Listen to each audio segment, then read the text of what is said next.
Em Gênesis, capítulo 25, encontramos a história aonde Jacó ofereceu um prato de lentilha para seu irmão Esaú em troca da sua primogenitura. Ou seja, ambos filhos de Isaac, eles tinham naquela época por direito a bênção do pai. O primogênito era privilegiado, era o abençoado mais do que os outros irmãos. E nesse caso, Esaú era o primogênito. Porém, um dia ele saiu para caçar e preste atenção nesse detalhe. Ele não conseguiu caçar nada, como era de costume, daquele dia ele não conseguiu, as coisas deram errado, e ele voltou para casa com fome.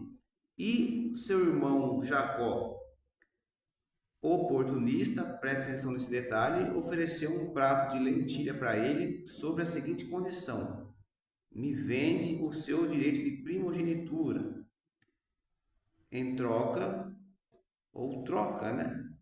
A bênção do pai por esse prato de lentilha. Veja que proposta ridícula. O mais impressionante da história é que Esaú aceitou e disse: eu estou morrendo de fome, o que me interessa agora, nesse momento aqui, a primogenitura, a bênção do pai. E ele concordou. Então ele trocou a sua herança, presta atenção na palavra herança, por um prato de lentilha. Depois de um tempo, depois que a bênção, ele viu que ele havia perdido a bênção, ele se arrependeu. Ele quis matar o irmão dele. E, logicamente, ele se lamentou, viu a besteira que ele havia feito, mas já era tarde. E o que nós aprendemos com isso? Eu sempre digo que as histórias bíblicas se repetem a cada dia com novos personagens. Nós imitamos personagens da Bíblia, queira ou não, estamos sempre imitando alguns personagens da Bíblia. O que significa isso? O que nós aprendemos com isso? Isso é uma história, aconteceu dessa forma, mas serve de uma parábola para a gente.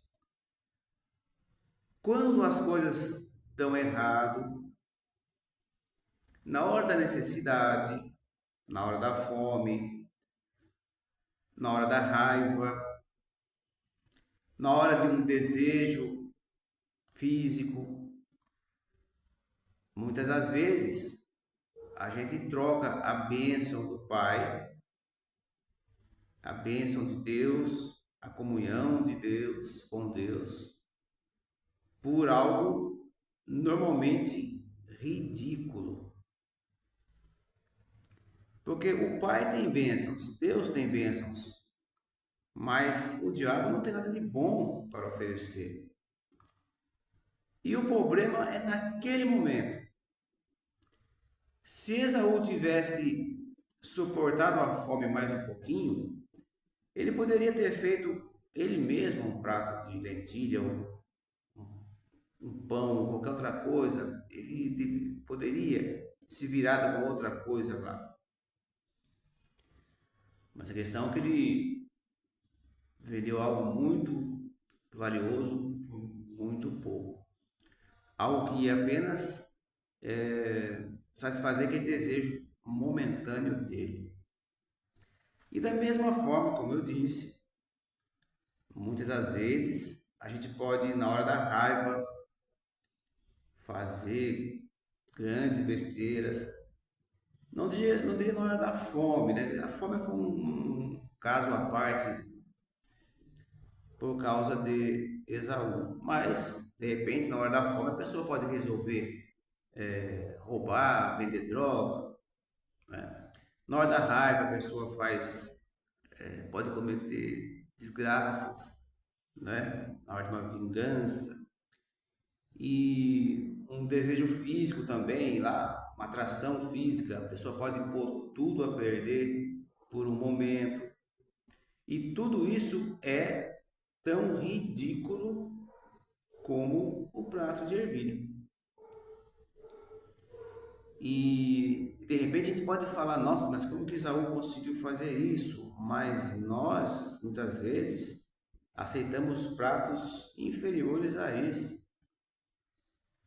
Coisas, por exemplo, como as drogas que eu mencionei agora, que são é algo ridículo. E notem que tudo que o diabo oferece é ridículo. Eu poderia até mencionar aqui várias coisas, mas observe certas programações de TV ou da internet, certos conteúdos, né? Não posso citar algumas coisas aqui que vão dizer que eu sou homofóbico ou não tolero religião, mas certas atitudes de uma pessoa que quer ser outra, isso infelizmente não tem nada contra, tenho até pena, mas é ridículo. Idolatria, ridículo. E por aí afora, cigarro, pensa bem, né? Você comprar um negócio que você gole fumaça, solta e prejudica a sua saúde. Então, enfim, se você parar para analisar friamente,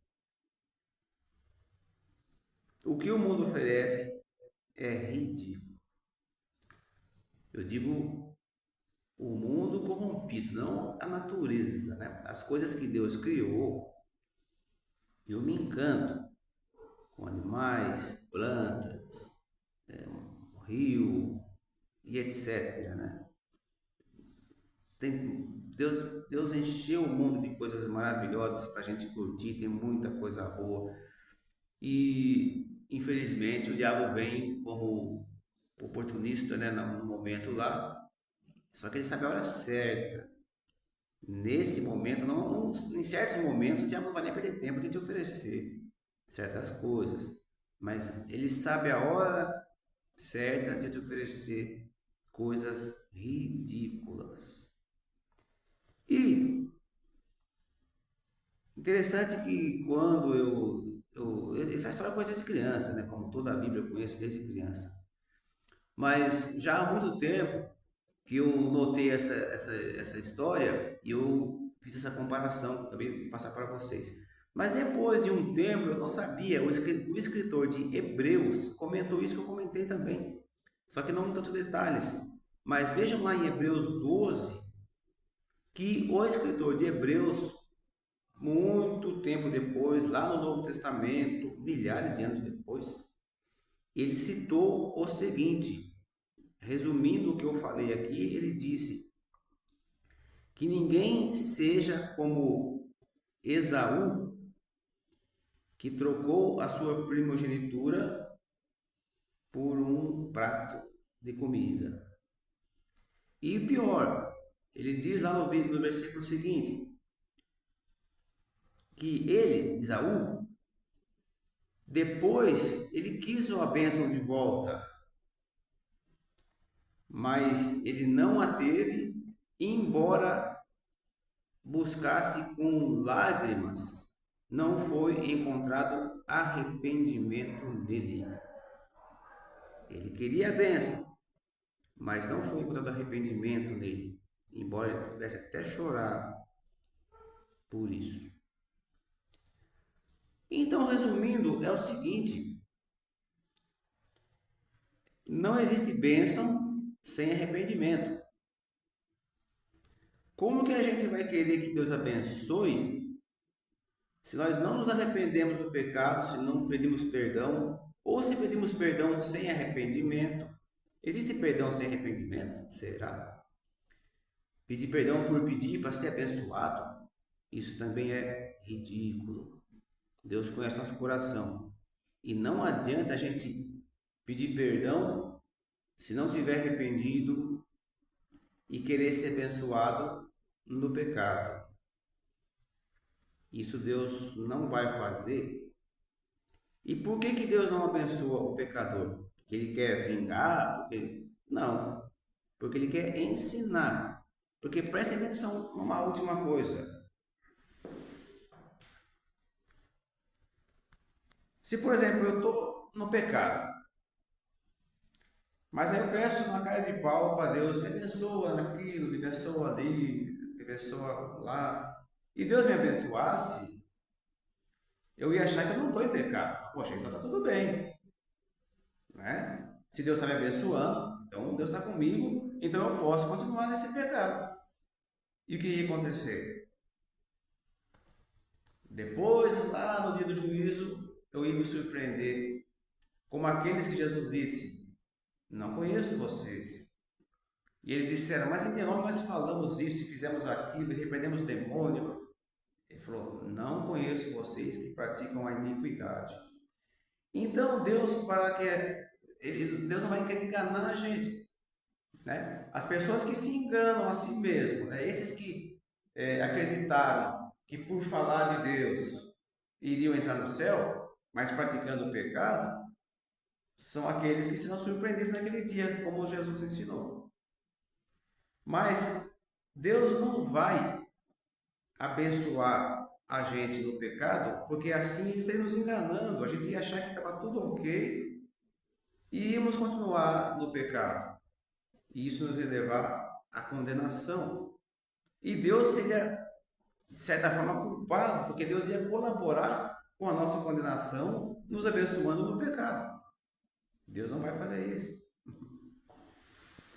certo? Então Deus quer que a gente se arrependa para ser perdoado e aí em seguida sim abençoado. Não tem como pular desse degrau para esse. É arrependimento para depois perdão, para depois bênção. Ok? A palavra de Deus é bem clara, como sempre, e eu procuro ser tão objetivo quanto ela.